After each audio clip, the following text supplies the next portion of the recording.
बुद्ध कहते हैं कि शरीर वह नाव है जिसके माध्यम से नदी पार करके दूसरे किनारे तक पहुंचा जा सकता है। अब प्रश्न उठता है कि यह दूसरा किनारा क्या है? यह दूसरा किनारा है वह बोधि चित्त। एक किनारे पर हम खड़े हैं जहां मन है, जहां हमारे संस्कार हैं, जहां हमारे किए हुए कृत्यों का फल है, आदतें हैं, स्वभाव है। और दूसरा किनारा है बोधिचित्त।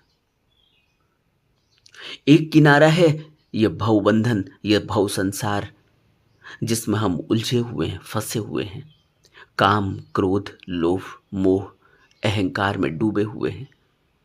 और दूसरा किनारा है मोक्ष, मुक्ति, निर्वाण, जहां के बाद कोई जन्म मरण नहीं होता।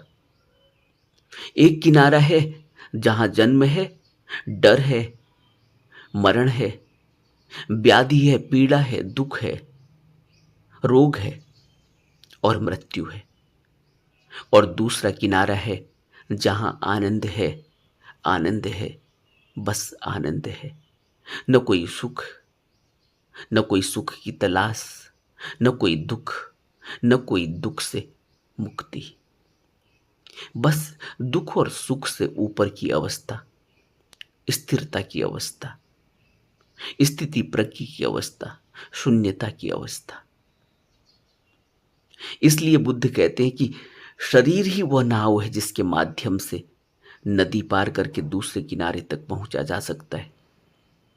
और जिसको बुद्ध जोर दे रहे हैं जिस बात पर कि शरीर वह नाव है, इसी बात को अन्य ज्ञानियों ने भी कहा कि इस शरीर के माध्यम से ही मुक्ति की यात्रा, मोक्ष की यात्रा हो सकती है।